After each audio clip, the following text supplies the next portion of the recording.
Hi everyone, in today's video I am going to teach you how to trade IC Markets demo account, so in just a few steps. So let's get started. So in order to do that, you're gonna log in your account, and there's a dashboard here, and go to the account, and after that go to the demo account.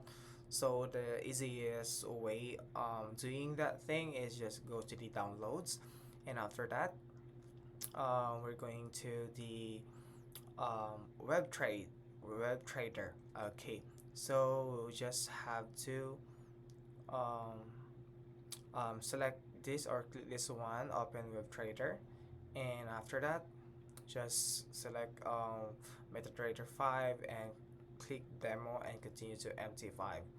So you just have to wait that, guys. And the other way on doing that one is also this one, connect to account, so it will show up like this.